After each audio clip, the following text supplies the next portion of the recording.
नमस्कार।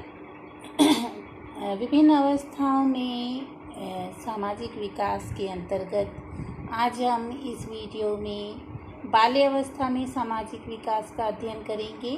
पिछले वीडियो में हमने शैशवावस्था में जो है सामाजिक विकास किस तरीके से होता है उसको जाना था। आज इस वीडियो में बाल्यावस्था में सामाजिक विकास का अध्ययन करेंगे। तो बाल्यकाल में सामाजिकता का विकास जो है बहुत तीव्र गति से होता है और जो बाल्यावस्था लगभग 6 वर्ष से शुरू होती है और इसी अवस्था में बालक जो है वो एक तरीके से कहना चाहिए कि विद्यालय में प्रवेश करता है। उसके सामने एक नया वातावरण आता है, नए नए लोगों के बीच में पहुंचता है, उसके साथ नए नए अनुभव होते हैं और इस सभी नए वातावरण में यानी जो ये सारी नई सामाजिक परिस्थिति आ रही है जो उसके सामने, उसमें वो अपने आप को समायोजित करने का प्रयास करता है। आप देखेंगे तो पहले जो बालक है विद्यालय में जब जाता है तो उसे पहले डर लगता है, उसमें संकोच होता है, लेकिन जब बहुत थोड़े दिनों बाद ही उसे घर पर रहना अच्छा नहीं लगता, वो दोस्तों के साथ जाने लगता है। तो और जो है पुराने साथियों के साथ खेलना पसंद नहीं करता, आपको नए नए समूह को जो है वो बनाना पसंद करता है। और यही बाल्यकाल आपको मैं पहले जो है शुरू के वीडियो में बता चुकी हूँ, इसे गैंग एज भी कहते हैं क्योंकि इसमें अब क्या है वो एक टोली बनाने लगता है। क्योंकि गैंग बनाना जो सबसे बड़ी विशेषता है बाल्यकाल की कि समूह जीवन गैंग लाइफ उसकी शुरू हो गई।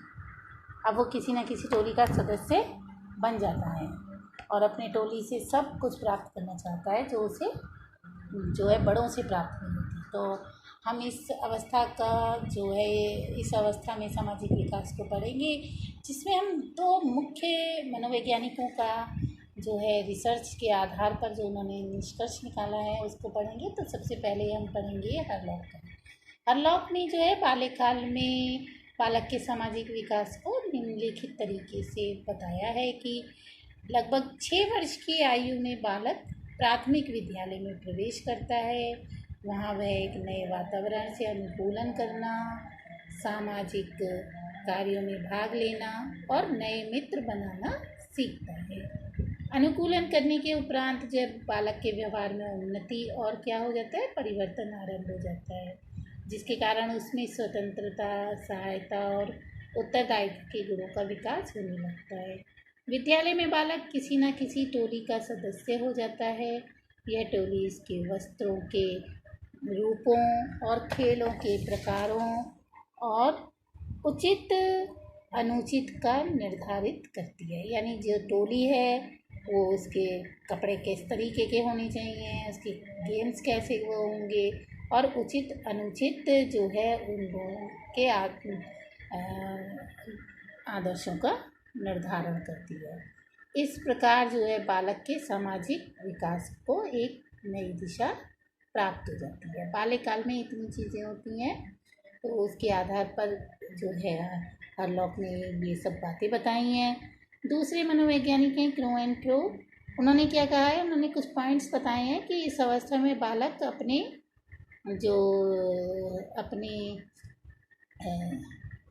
शिक्षक का सम्मान तो करता है पर उसका परिहास करने की अपनी प्रवृत्ति का दमन नहीं कर पाता। यानी टीचर्स का वो क्या रिस्पेक्ट कर रहा है, लेकिन उसके हंसी भी उड़ाता है पीछे से। आप देखो तो मैंने एक बार क्लास में बताया भी था कि हम जब मेरा भाई छोटा था, इस अवस्था से गुजर रहा था बाल्यावस्था में, तो वो आता था तो कहता था वो मेरे जो हैं टीचर बहुत अच्छा पढ़ाते हैं, बहुत मैं उन्हीं से ट्यूशन करूँगा। हम सब लोग उन्हें भिंडी कहते हैं। तो भिंडी क्यों कहते हैं, यानी उसकी हंसी भी उड़ा रहे हैं। उनकी जो शारीरिक आकृति थी वो नीचे से पतली और ऊपर से चौड़ी होती चली गई थी, इसलिए उन्होंने उसका नाम जो अपने टीचर का नाम भिंडी रख रखा था। तो हंसी भी उड़ा रहे हैं लेकिन रिस्पेक्ट भी कर रहे हैं।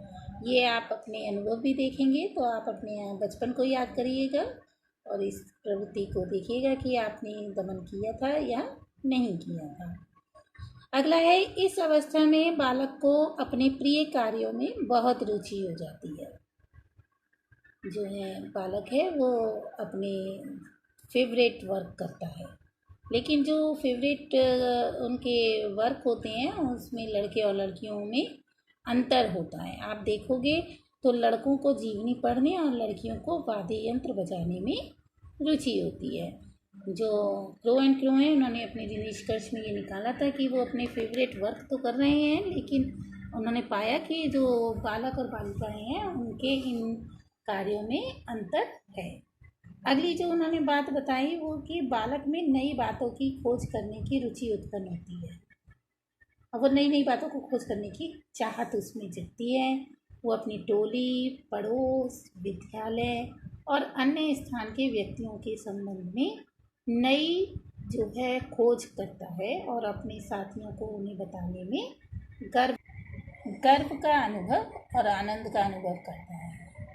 तो आप देखेंगे तो जब आप भी रहे होंगे बाल्यकाल में, या हम सभी लोग इस बात को देखते हैं कि जो छोटे छोटे बच्चे होते हैं 6 से 12 वर्ष तक की अवस्था के बालक, उनको बड़ा पास पड़ोस में कौन आया क्या कि इस तरीके में बड़ा आनंद आता है अपनी टोली के बताने में। अगला है, 6 से 10 वर्ष तक बालक अपने वांछनीय या अवांछनीय व्यवहार में निरंतर प्रगति करता रहता है। वह बहुधा उन्हीं कार्यों को करता है जिनके किए जाने का कोई उचित कारण नहीं जान पाता है। यानी कि उसको ये मतलब नहीं है कि इनके कारण क्या है, वो उसको अपने वांछनीय या अवांछनीय व्यवहार में वो प्रगति करता जाता है। अगर हम इन दोनों का क्रो एंड क्रो और हरलॉक के जो है वर्णन से लें तो निष्कर्ष रूप में हम कह सकते हैं कि बाल्यकाल में या बाल्यावस्था में बच्चों की जो सामूहिकता की मूल प्रवृत्ति अधिक क्रियाशील होती है। वे अपने साथियों के साथ रहना पसंद करते हैं और किसी भी सामाजिक समारोह में जाना चाहते हैं। देखिएगा आप, शादी वगैरह होती है, अगर शादी, बर्थडे, इन सब में जाने को बड़े वो रहते हैं, उत्सुक रहते हैं कि कहीं से कोई कार्ड आए और वो चले।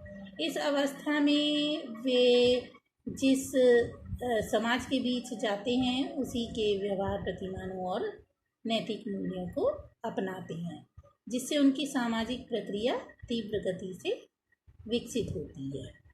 तो जो है बाल्यावस्था में बालक जिस भी व्यक्ति से मिलता है, यदि वो प्रभावित होता है, जिस समाज से मिलता है उसके नैतिक मूल्यों से प्रभावित होता है, तो उन्हीं को वो अपनाने लगता है।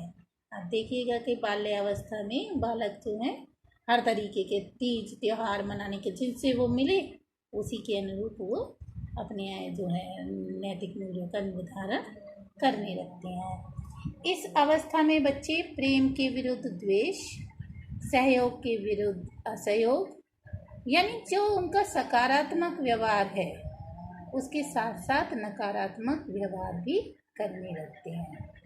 कभी क्या है, यदि उनके साथ प्रेम भी करो तब भी वो उनके गुस्सा करते हैं। तो ये एक सकारात्मक व्यवहार और उसके साथ नकारात्मक व्यवहार दोनों का समावेश इस अवस्था में होने लगता है।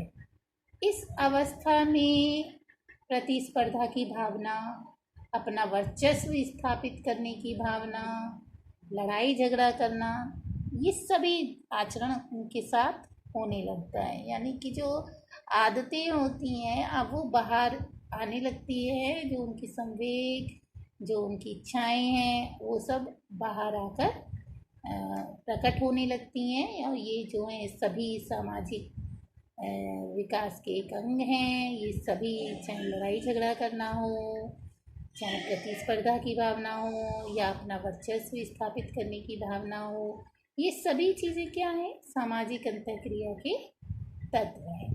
इस प्रकार से जो है उनका सामाजिक विकास होता है। तो बालिक अवस्था में सामाजिक विकास को समझने के बाद अब हम लोग जो है अगले वीडियो में फिर मिलेंगे। तब तक के लिए नमस्कार। उम्मीद है कि आपको ये समझ में आ रहा होगा कि सामाजिक विकास और बाल्यावस्था में किस तरीके से सामाजिक विकास होता है, दोनों ही अवस्थाओं में अंतर क्या है, आप दोनों ही वीडियो को देखकर समझ सकते हैं। इसके साथ ही बाल्यावस्था की क्या विशेषताएं होती हैं, इसको भी आप इसी प्रश्न से समझ सकते हैं। अगले वीडियो में फिर मिलेंगे, तब तक के लिए नमस्कार।